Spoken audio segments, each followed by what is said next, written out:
Investors around the world are waiting to see how markets will react to the new US president.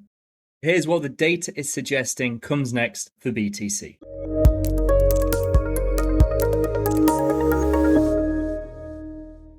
Today, we're going to be looking at how the new US president will likely influence the Bitcoin price action, and where better to start than the US M2 versus Bitcoin chart we have here on BitcoinMagazinePro.com. And as we can see, over the past few months, we've seen the supply of cash and cash equivalents in the US begin to noticeably increase. After multiple months, even a couple of years really, of this metric flattening out and just being on a bit of a downtrend as we saw the US economy contract in terms of its fiat supply, we've now seen the trend reverse as this has begun rising again, which definitely helps to influence the positive Bitcoin price action, given the massive correlation we see between the increase in the supply of fiat money, the decrease in the demand of fiat money, and conversely, the decreasing supply of incoming BTC, as well as the increasing demand that we see.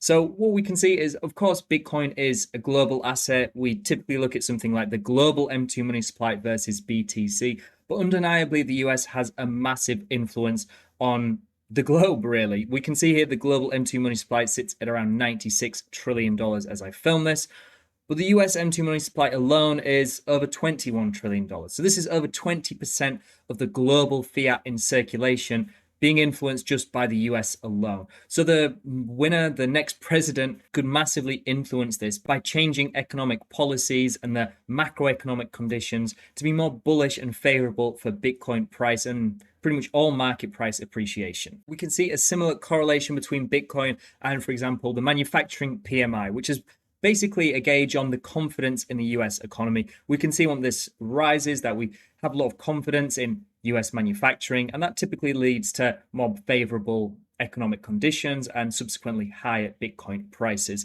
And what we've seen over the past few years is this has been on a bit of a decline and has actually been fairly choppy and fairly stagnant, really. It's not had a massive uptrend or a downtrend, and I guess this is just due to the massive uncertainty that there's been in the US economy and I guess around the globe as well. But one thing I am seeing a lot of is a lot of debate between which president will be more positive for BTC. Now, obviously, we have seen one of the candidates be very vocal and speak out about their support for BTC, but ultimately, how have different presidents impacted markets? Well, what we can do here is look onto this chart, and what I've done is marked this new metric I've just made very quickly, which is the post-election year gains. So what we can see, we're just on the monthly chart for Bitcoin here. What we can see is this blue indicates is when the Democratic Party won, and the red indicates when the Republican Party won. And what we're doing is just taking the cumulative monthly gains and adding them up, because post-year elections typically are the most volatile and potentially positive periods of price action, not just in Bitcoin, but in other markets.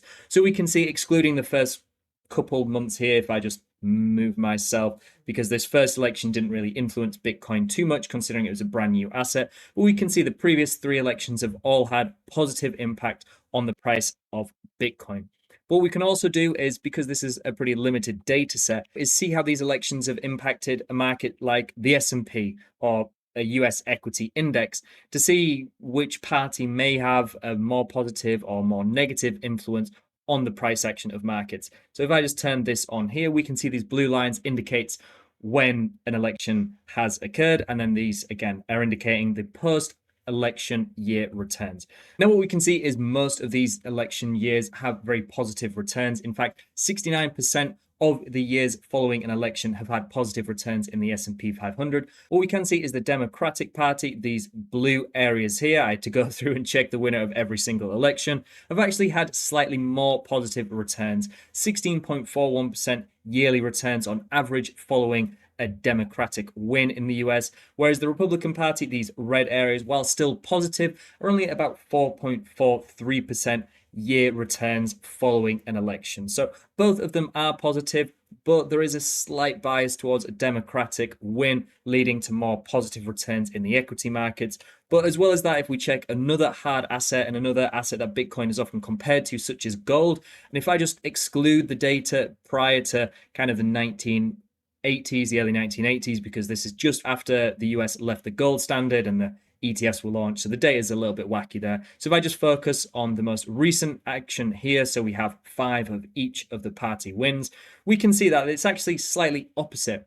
Well, we've had 7 of the last 10 elections return profitable years, so 70%. Republicans, which are the red ones here, have averaged an 11.26% yearly returns post-election, whereas the Democrats have actually had minus 7.22% returns following an election, mainly influenced by this incredibly negative year we had here. But even excluding that and looking at the median returns, we can see that the Republican Party has much more positive impact on the gold price than the Democrats. So you may be thinking, why does this matter? Well, one thing we do typically see is a lot of correlation between Bitcoin and these traditional markets. So if I just go onto this chart here, this is the S&P 500 versus Bitcoin correlation. And what we can see is historically this has been very positive, but over the past few months, looking at a 90-day correlation, this has continued to massively increase to the point where now we're at about a 0.6 correlation. So if you weren't aware, correlation is measured on a -1 to 1 basis, where a value of 1 would indicate a perfect correlation. As one moves up, the other always moves up. 0 means no observable correlation. So sometimes they'll be correlated, sometimes they'll move in opposite directions, whereas -1 would be a perfect inverse correlation. As one moves up, the other always moves down. So what we can see is Bitcoin has been incredibly correlated with the S&P 500. But one thing we're also seeing is over the past few months, looking at the same metric here, but for gold, that the correlation between Bitcoin and gold as this hedge asset, this global hard hedge against economic uncertainty, has been absolutely skyrocketing in the past few weeks leading up to this election. So potentially as Bitcoin maybe more fulfills this narrative as a hedge asset, we're going to see this correlation grow. So it'll be interesting to see if we get a bit of a downturn in one market or the other, which Bitcoin decides to correlate most strongly to. And one other interesting metric we can look at is if we just go back to TradingView here, is we can look at the S&P 500 divided by gold. Now, this has actually been a pretty good indication of what we can expect for the economy and prices in markets going forward. So if I just add on this S&P 500 chart we have here, I'll just hide it for now. What we can see is there are periods when the S&P, when priced in gold, reaches considerably high levels. And what this indicates is maybe that equities have ran a little bit too high in comparison to hard assets like gold. And then conversely, when gold is very pricey compared to equity indexes like the S&P 500, this is usually when we have reversals. So these typically last years, if not decades, these long macro cycles. What we can see is if we add on the S&P 500, and if I just change the color so it's a little bit clearer to see, is periods where we see this metric rallying to the upside. So equity returns are massively outpacing that of gold. It's when the S&P 500 has incredibly strong returns. Now, when we have these downturns in this metric, so gold is outpacing the returns of the S&P, it indicates maybe a little bit of underperformance in equities. So we see these almost lost decades where the S&P 500, chat's getting a little messy here, the S&P 500 pretty much has stagnant returns. So between the 2001 tech bubble collapse and the 2008 financial crisis, we didn't actually see any positive returns in the S&P 500. And similar here during the 60s into the 70s, where again, we had this lost decade as gold was outpacing the S&P 500, where we didn't actually see any positive returns in this value. Now, one thing we need to really acknowledge is that we are seeing this may be looking like it's going to top out, especially as we're at comparable levels to when this metric topped out in the 60s and 70s. And we're beginning to see, if we zoom in, lower highs and potentially lower lows if this continues down. We may be in for potentially a few year period of underperformance in equities. So this very much is going to be influenced by the next president. And this is potentially where we could see an actual decoupling from Bitcoin's correlation to US equities and maybe become this hedge asset. So this isn't something to immediately be worried or concerned about, but just something to note that over the next 4 years, when this new president is going to be making some changes in economic policies, this is undoubtedly going to have an influence on metrics such as these and subsequently the Bitcoin price action. And while we can see that there's not a huge difference in performance in equities, depending on whoever wins, it doesn't really have too much of an influence. We can definitely see that if the Republicans are to win this election, that gold typically does massively outperform during those post-year periods. So if Bitcoin is to regain and continue its growing correlation with gold, then that could be a more favorable outcome. One thing I forgot to mention as well is either way, what we can expect pretty much as a certainty is volatility. If I just zoom in on the 2016 election around here, what we can see is during this run up to the election, we had this huge spike in 1 week volatility for Bitcoin. So just, I guess, there's so much money at play. There's so many people placing their bets on who's going to win the election that we had this huge run up in volatility, pretty much peaking on election day. And then as this dropped again, we had a huge period of volatility in the year following, as Bitcoin started its 2017 massive bull cycle. And we actually saw something quite similar in 2020. So if we just zoom in on that period here, we can see that as Bitcoin was leading up to this election, we had a period of low volatility, potentially due to some uncertainty in the markets, not so much capital rotating from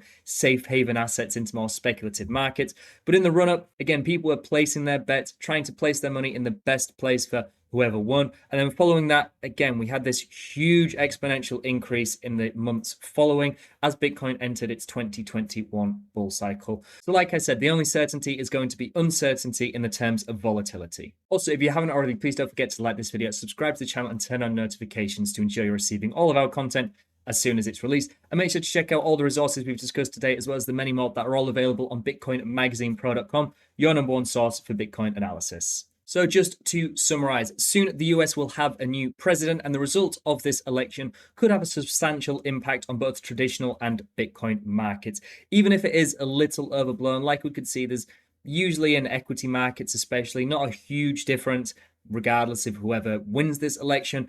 But either way, that's not going to stop the irrational bets that we're seeing and lots of volatility in the markets. Although we can say, if we look at something like gold returns, that the Republican wins have given superior returns for those hedge assets. So if Bitcoin is to continue its correlation with gold, then that may be the more favorable outcome. Although if we do see equities continue to rally following a Democratic win, then Bitcoin has historically been very correlated to that as well. So it'll be very key to observe the correlations between those assets going forward. But regardless of the outcome, we need to acknowledge that this is just one event in a global asset, and there's many, many, many other factors at play. So without getting too political, ultimately Bitcoin will survive and thrive no matter who wins. If you liked this video, then please visit BitcoinMagazinePro.com, where our analytics help you to cut through the noise to make informed, data-driven decisions about Bitcoin. With over 150 live charts, personalized indicator alerts, in-depth crypto industry reports, API access, and more, all for a fraction of the standard industry price. And let me know what your thoughts are on the US presidential election. Are you very much favoring one side or the other?